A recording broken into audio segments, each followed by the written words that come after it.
देखना, जब तुम, अब देखो पहचान बता रहे हैं कि भगवान के सन्मुख हो, जब तुम प्रभु के सन्मुख होगे तो तुम देखना तुम्हारा उत्साह बढ़ेगा। कभी कभी सत्संग में कहते हैं कि अब उस आनंद की उमंगन को कैसे बताएं। ऐसा समझ लो जैसे किसी का ब्याह तय हो गया हो संसारी पुरुष का, और उसके मनोनुकूल पत्नी मिल गई हो, और वो कितना फूला फूला घूमेगी। या माँ के इकलौते बेटे का ब्याह हो, फिर वो कैसे फूली फूली सबका स्वागत आनंद। अब ये कहाँ परमानंद में प्रभु से उदाहरण बैठेगा, पर वो तो अद्वितीय है, अचिंत्य है। पर ऐसे ही चंद्र शाखा न्याय जैसा कि डाल के एक हाथ ऊपर देखो चंद्रमा दिखाई दे रहा है, अद्भुत फूलन, अद्भुत उत्साह। जिस समय भगवत सन्मुख होगे ना, एक ऐसी उन्मत्तता, एक ऐसे आनंद की उमंगन, उसके लिए ललचाओ। जो तुम खोज रहे हो वो इधर नहीं है, वो इधर है। परमानंद, विज्ञानानंद, क्या क्या भगवान की उस आनंद को महापुरुषों ने सजा करके, बहुत सुख में, परमानंद में। निश्चित निश्चित हम कई बार कहा है कि अगर इस ऐसा कुछ होता तो हम कह जरूर देते, भले हमारी कमी होती कि हमारी कमी के कारण, पर हम कह देते, पर सच्ची कहते हैं। ओ उसी आनंद का ये जितना ये आनंद का जो क्षेत्र माना गया शरीर है, भोग है, इसकी तो दशा ही देख रहे हो। आनंद का स्वरूप प्रभु में। ज्यों ज्यों तुम्हारा प्रभु सन्मुख होकर कदम बढ़ेगा तो तुम्हारे अंदर अद्भुत आनंद, अद्भुत उत्साह, अद्भुत उत्कंठा और एक दिव्य शक्ति। ये भी बात, एक दिव्य शक्ति तुम्हारे अंदर, दैवी संपदा बढ़ने लगेगी, एक अलौकिक शांति रहेगी, दुख सुख में एक समानता का भाव आ जाएगा। कोई भी भोग तुम्हें प्रिय नहीं लगेगा, नहीं खान पान ते भावे है, नहीं कोमल वसन सुहावे है, सब विषय लगे ते खारा है, हरि आशिक का मग न्यारा है।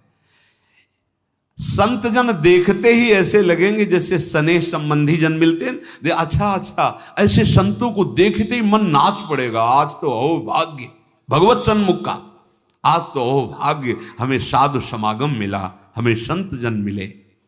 तुम्हारी विलक्षणी एक स्थिति होगी, कोई भी द्वंद्व तुम्हें स्पर्श नहीं कर पाएगा। निराशा, चिंता, भय, विषाद, कामना, वासना, ये सब क्षीण होने लगेंगी। केवल भगवत सन्मुखता।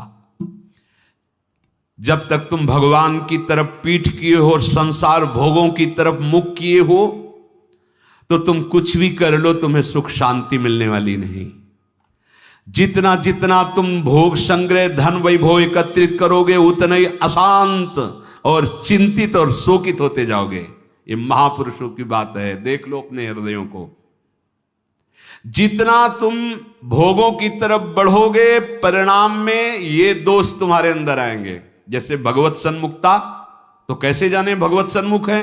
तो बोले ज्यों ही तुम भगवत सन्मुख होगे तो तुम्हारा एक एक क्षण नवीन उत्साह, नवीन उत्कंठा, दिव्य शक्ति और दैवी संपदा, शांति, समता, वैराग्य, प्रेम और संतों को देखकर अपार सुख, ऐसा ये भगवत सन्मुखता का लक्षण।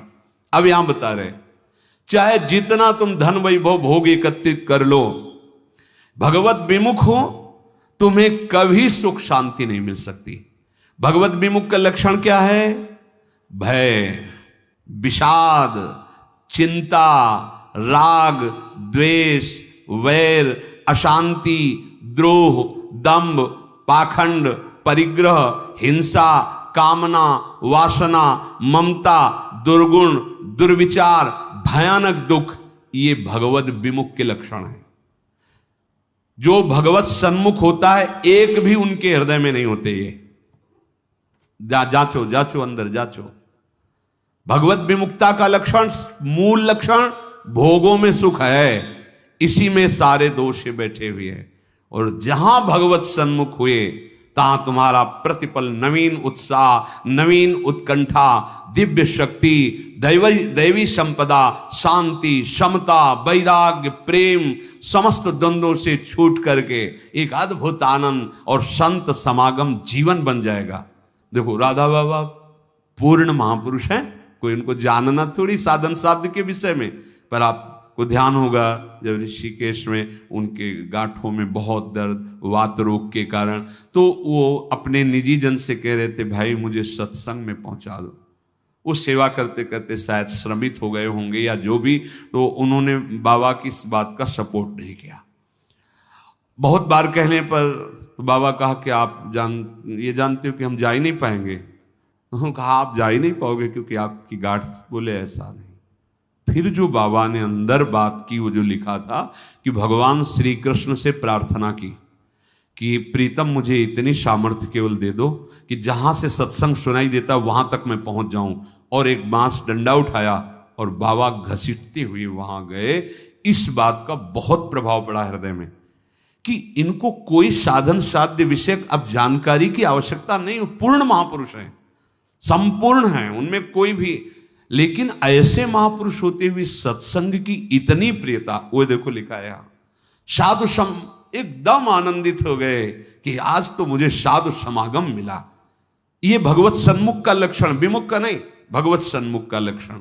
तो हम अपने को जबरदस्ती मुख मोड़ना होगा। अगर हम इसी जन्म में परम कल्याण चाहते हैं, इसी जन्म में सुख चाहते हैं, मुख मोड़ना हो। जबरदस्ती शब्द लिखा है, जबरदस्ती मोड़ना, हटो हटो।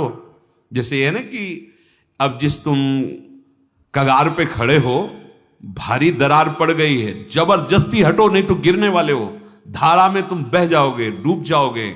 ऐसे ही तुम्हारी वही दशा है जैसे हरी हरी घास खा रहा है बकरा और बकरी से सहवास कर रहा है और बड़ा सुख का अनुभव कर रहा है, पर वो कसाईवाड़े में बंद है। वो ये नहीं जान रहा कि अब की नंबर हमारा आ रहा है गड़ासा चलने का, वो नहीं जान पा रहा है। इसी प्रकार आप खान पान, शौक, मौज मस्ती, परिवार, सांसारिक सुख भोग रहे हैं, पर आपको पता नहीं कि काल के कसाईवाड़े में है। मौत का गड़ासा वो बिल्कुल तैयार किए हुए है, बस समय की देरी है, नंबर आपका ही है। सावधान। इसीलिए कह रहे जबरदस्ती भगवत सन्मुख करो अपने मन को, अपने तन को, अपनी वाणी को, अपनी चेष्टा को। कोई उपाय नहीं है बचने का। आपको दिखाई दे रहा क्या है, तो भयभीत कर रहे हैं, आप देख ही नहीं पा रहे हो, भय तो तांडव मचा रहा है। देख लो, ऐसे जरा सी भूमि हुई, हजारों लोग मकान के नीचे दब के मर गए। ऐसे जल में उफान आई, एक लहर आई, प्रांत का प्रांत नष्ट कर दिया। क्या क्या लीलाएं हो रही प्रकृति की, माया की। हमारा भी तो नंबर आएगा ना, कोई ना कोई तो आएगा, काल का रूप, कहीं ना कहीं कोई रोग, कोई घटना, कोई, और हम मस्त हैं जैसे बकरा हरी हरी घास खा रहा है, ऐसा ऐसा उसको लग रहा है हम बड़े सुखी, ये पता नहीं अगला नंबर हमारा है। तुमको बिना सूचना दिए, बिना राय के तुम्हारी मृत्यु तुम्हारा नाश कर देगी। मृत्यु किसी से राय लेती क्या कि अब हमारी प्रार्थना स्वीकार करें, हम अपना काम शुरू करें, यदि आपकी आज्ञा हो? ऐसा नहीं। अगर ऐसा हो तो कोई तैयार नहीं होगा, कोई नहीं तैयार होगा। बिना आपको सूचना दिए, बिना आपकी राय के वो आपका नाश कर देगी मृत्यु। इसलिए वो सहसा आप पर आक्रमण करेगी, उसके पहले आप सावधान हो जाओ। अब वो कब करेगी कुछ पता नहीं है, इसलिए आपको अभी से, इसी सेकंड से सावधानी करनी है। क्या? एक एक वृत्ति को कृष्णाकार कर दो, प्रियालाल के चरणों में लगा दो। बुद्धिमान उपासक सावधान, तुम्हारी जन्म के साथ ही मृत्यु पैदा हो चुकी तुम्हारी। कितने अनुभवी महापुरुष कह रहे सावधान, जब तुम्हारा जन्म हुआ था उसी समय तुम्हारी मृत्यु भी पैदा हो गई है।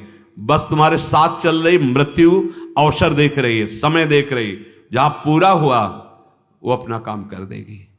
इसलिए प्रतिक्षण तू मृत्यु की दृष्टि में है, शिकार बिल्कुल लक्ष्य पे है। मृत्यु का अंतिम स्पर्श तुम्हारा सर्वनाश कर देगा। शरीर, रुपया, पैसा, कामना, घर, मकान, पद, पदवी, सब। अतः तुम कुछ ऐसा करो जिससे मृत्यु शरीर पर प्रभाव पड़े, आप पर नहीं। आप कर्ता भोक्ता भाव में, इसलिए आप पर प्रभाव पड़ता है। वो क्या है? इस चक्र से सदा छूट जाने के लिए एकमात्र सब ग्रंथ, सब संत और सब पंथ का निर्णय है सतत भगवत भजन, सतत भगवत चिंतन, प्रभु के आश्रित होकर प्रभु का भजन। एक छोटी सी वस्तु जब भाव में भरकर आप प्रभु को समर्पित करते हैं तो प्रभु से बहुत बड़ी मान लेते हैं। हमारे प्रभु का स्वभाव ऐसा है। पत्रम पुष्पम फलम तोयम ये में भक्ता प्रति। देखो नाशवान वस्तु है ना। अगर एक चुल्लू जल भगवद अर्पण कर दिया, भगवान उतने में प्रसन्न हो रहे हैं। एक तुलसी दल ले लिया, ऐसे एक फूल ले लिया, कोई फल ले लिया, और भगवान भाव में भरकर कहते हैं अश्नामी, मैं उसे खा लेता हूं। जैसे फूल सूंघने की वस्तु है, पर भगवान कह मैं पा लेता हूं, पत्ता पा लेता हूं, जल पा लेता हूं, फल पा लेता हूं। पत्रम पुष्पम फलम तोयम ये में भक्त्या, भक्ति भाव से जो भक्त अर्पित कर देता है, भगवान कहते हैं मैं उसे पा लेता हूं, वो शाश्वत हो गई। दो प्रकार की बैंक है, एक मायाकृत बैंक, एक हरि बैंक। हरि बैंक में वही वस्तु जमा होती है जो त्वदीयम वस्तु गोविंदम तुभ्यमेव समर्पय से होता है। ध्यान रखना, आपके द्वारा दी हुई वस्तु आपको समर्पित है, ये हरि बैंक में जमा हो गया। अगर आप निष्काम भाव से करते तो भगवत प्राप्त हो जाएंगे, सकाम भाव से करते तो आपको बहुत आगे बढ़ करके मिलेगी। और यहां जो बैंक में मायाकृत जमा है ये सब रद्द, शरीर छूटा, सब व्यर्थ गया।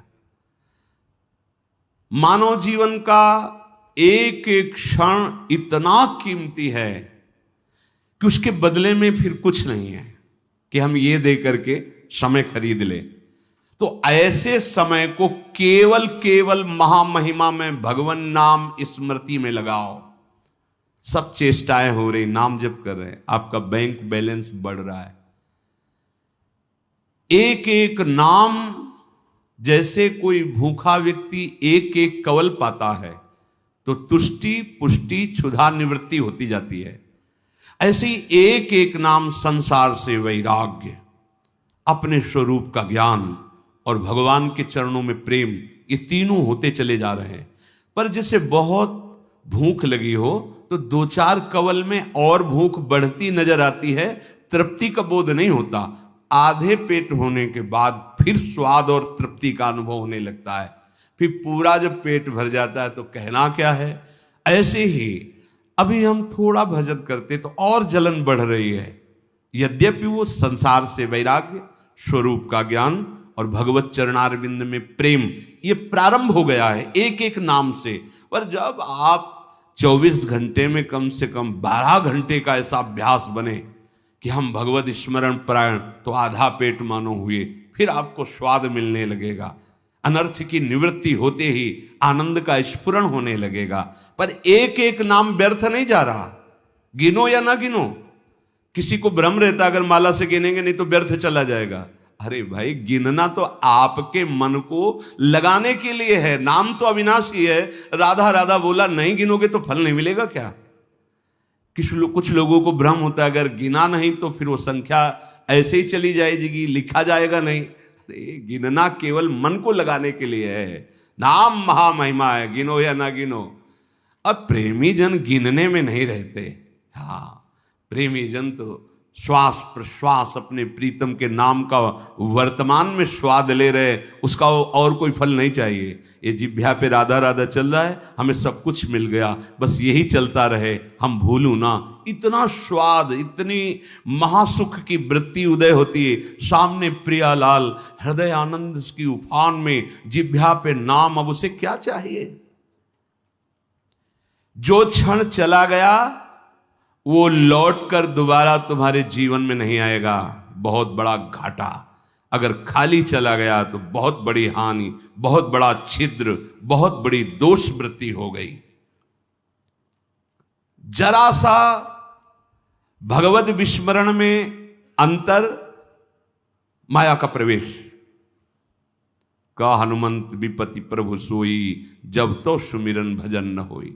श्वास प्रश्वास लगातार भगवन नाम का अभ्यास, भगवत स्मृति कहीं भी जा रहे हो, कोई भी कार्य कर रहे हो, किसी से भी कोई व्यवहार कर रहे हो, अंदर ही अंदर स्मरण, प्रभु का स्मरण न छूटने पावे। लाभ हरिवंश के नाम उच्चारण, लाभ इससे बड़ा कोई लाभ नहीं। राधा राधा हरि हरि, अगर नाम उच्चारण हो रहा अंदर, बहुत बड़ा लाभ है, मिल रहा है। 1,00,000 रुपया 1 घंटे में कमा लिया और हरि को भूल गए, किस काम में आएगा? और 1 घंटे बाद शरीर छूट गया, 1,00,000 रुपया कमा लिया है, हरि का नाम नहीं लिया, तो आएगा क्या हाथ? और 1 घंटे लगातार नाम जप किया है, भले हमारे पास लौकिक वैभव नहीं है, लेकिन ना तो संताप होगा, न शोक होगा, न चिंता होगी, न भय होगा, एक आनंद, और वो अनंत काल के लिए बैंक में जमा हो गया अविनाशी नाम। ये हमारी समझ में क्यों नहीं आ रहा? लाखों रुपया इकट्ठा कर ली, चिंता है, शोक है, भय है, नाना प्रकार की वासनाएं जल रहे, लाभ क्या मिला? नाम चल रहा है, माना कि आपके पास उतना ऐश्वर्य नहीं है, यथा लाभ संतोष, जितना प्रभु दिए पर आपका हृदय प्रफुल्लित रहेगा, भरोसा बहुत बड़े स्वामी का है, और एक एक नाम आपका जमा हो रहा है। सदगुरुदेव भगवान एक दिन बोले थे, एक एक सेकंड का तुम्हारे हिसाब होगा। ऐसा नहीं कि तुम नाम जप कर रहे हो, उनके लिए जल रहे हो, कष्ट सह रहे हो, तो तुम्हें किसी को बताने की जरूरत है। एक एक सेकंड का हिसाब होगा और आप निहाल हो जाओगे। वो एक एक सेकंड आपको देख रहा है, आपके एक एक सेकंड की वृत्ति का हिसाब होगा। बहुत उदार दानी हैं हमारे प्रभु, अति उदार भी सुंदर। ऐसे मालिक के सेवक हो, वो एक एक सेकंड देख रहा है और तुम्हारा हिसाब करेगा। बाहर से नाटक करोगे, भक्ति का दंभ करोगे तो समय लगेगा, दंभ पूर्वक भी भक्ति की व्यर्थ नहीं जाती। झूठा खेले साचा हो, एक दिन ऐसा झटका लगेगा माया का कि अपने आप सच्चाई पे खड़े हो जाओगे। वो बहुत खिलाड़ी है, उससे बड़ा कोई खिलाड़ी नहीं। करो करो दम, करो नाटक। अब वो अपना नाटक विस्तार करेगा और ऐसी जगह खड़ा करेगा जहां कोई नहीं, तब पुकारोगे हे हरि, तो बोलेगे आ जाओ, हम तो पहले ही बांह फैलाए बैठे थे, पहले ही तुम तो हमें केवल निमित्त बनाकर भोगों के लिए तुम चल रहे थे, लेकिन अब असलियत में पुकारा, आओ हम तुम्हारे स्वागत के लिए खड़े हैं। झूठा खेले, ये खेल ऐसा है, झूठा खेले साचा होए। अगर झूठ से भी कोई भक्ति करने लगे तो सच्चाई में भगवान उसे भक्त बना देते हैं। हाँ, जो कोई भक्ति करे कपट से, उसको भी अपनाऊं, साम दाम और दंड भेद से सीधे रास्ते लाऊं। साम दाम दंड भेद, सीधे रास्ते लाऊं, नकली से बनाऊं असली।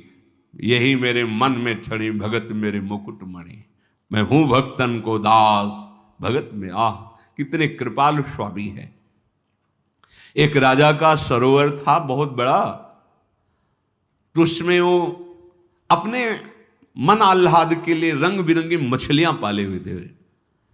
कभी कभी कोई मछुआरा, तो उन्होंने आदेश कर दिया, इस सरोवर से जो मछली पकड़ेगा उसे मृत्यु दंड दिया जाएगा। अब तो कोई जाता नहीं, बहुत मछलियां रंग बिरंगी को।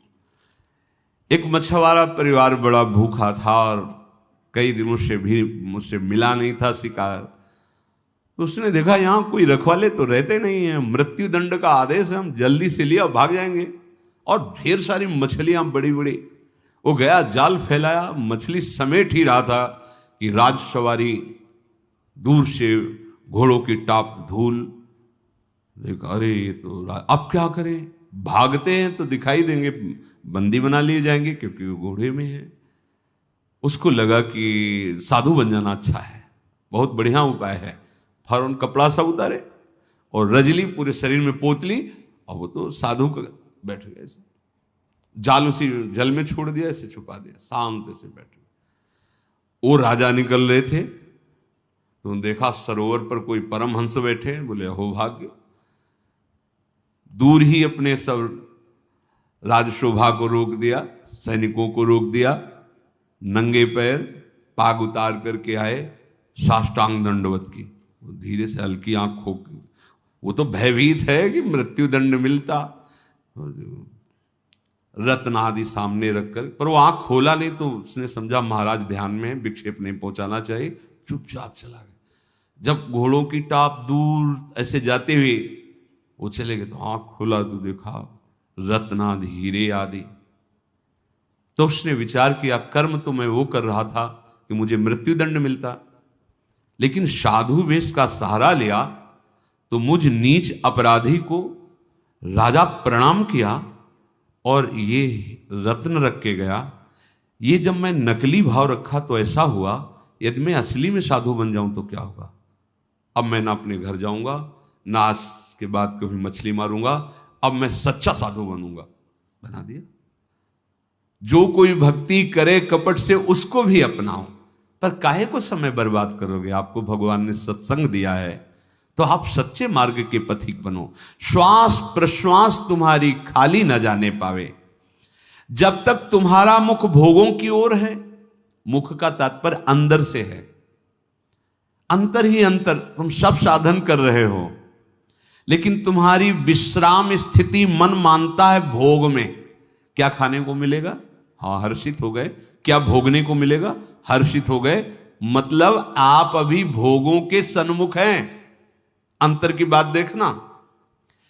जब तक तुम्हारा मुख भोगों की ओर है तो तुम कह रहे हो कि हम भगवत मार्ग के पथिक हैं, भगवत मार्ग में चल रहे हैं, पर तुम चल भोगों की ओर ही रहे हो, प्रभु की ओर एक कदम नहीं चल रहे हो। जैसे कई बार सत्संग में बताया है कि ये बिहारी जो हैं, आप मुख इधर करो छठी करा की तरफ और दौड़ लगा दो तो आपका हर कदम बिहारी जी से दूर होता चला जा रहा है। आप बहुत चल रहे हो लेकिन विपरीत चल रहे हो तो आप बिहारी जी से दूर होते चले जा रहे हो। और ये मार्ग है, लेट जाओ और लेट कर चलो तो समय आएगा पहुंच जाएंगे, क्योंकि आप सही मार्ग में चल रहे हो। आप ऐसे सोए सोए चलो, एक बार लेट गए 10 मिनट फिर लेटे, फिर एक बार उठे फिर लेट गए, आप पहुंच जाओगे क्योंकि सही मार्ग है। समझो, भाव समझो। यदि आप भगवत सन्मुख हैं तो आपकी चाल धीमी होगी तो भगवान मिल जाएंगे, और आप भगवत विमुख हैं, भोगों के सन्मुख हैं तो दौड़ लगा लो। हर कदम आपका प्रभु से दूर होता चला जाएगा, आपको दूर करता चला जाएगा। यही भेद उपासक नहीं समझ पाता और पूरा जीवन लगा देता है। बहुत ध्यान देने का विषय कि आप समझते हैं परमार्थ के पथिक अपने को और चाल है भोगों की तरफ, तो हर कदम आपको प्रभु से दूर करता गया। और आप कर रहे 50 वर्ष से मैं चल रहा हूं लेकिन मंजिल नहीं मिली, क्योंकि मंजिल की तरफ आपका मुख ही नहीं था। आपका मुख था मंजिल के विपरीत। जो प्रतिकूल से वर्जनम स्थिति होनी चाहिए, वहां अपने अनुकूलता देखी और चल पड़े भोगों की तरफ, तो फिर क्या होगा। आप यही को कहते हैं आकर कि 20 वर्ष से मैं साधन में हूं। क्या साधन में हो? बहुत दौड़ने वाले हो, बहुत दौड़ाक हो, लेकिन विपरीत दौड़ रहे तो फायदा क्या हुआ। अरे धीमी भी चाल हो लेकिन अनुकूल चाल हो तो मंजिल पास है, दूर नहीं है। ये बहुत समझने की बात, बहुत समझने की बात। यही गलती हमसे होती है। महापुरुषों द्वारा स्वादनीय शास्त्र जिसकी जय घोष करता है, ऐसे नाम का अपमान कर रहे हो। तुम्हारे कदम किधर हैं? किधर है कदम तुम्हारे? तुम्हारी चाल किधर है? पहले देखो ना। अरे सन्मुख होए जीव मोई जमही, जन्म कोट यज्ञ नाश होते। मेरे प्रभु कहते हैं करोड़ों जन्म के पाप उसी क्षण नष्ट कर देता हूं जब सन्मुख होते। सन्मुखता का मतलब समझो। अंदर ही अंदर भोगों को विश्राम मान रहे हो, भोगों को सुख मान रहे हो, मान प्रतिष्ठा को जीवन का लाभ मान रहे हो, तो आपके सम्मुख कौन है? प्रभु हैं या मान प्रतिष्ठा है या भोग है या संसार है? क्या वेश रख लेना प्रभु की सन्मुखता होती है? क्या उद्देश्य क्या है तुम्हारा? उद्देश्य सन्मुखता होती है। उद्देश्य बहुत बार कहा है, उद्देश्य को आप ठीक कर लीजिए।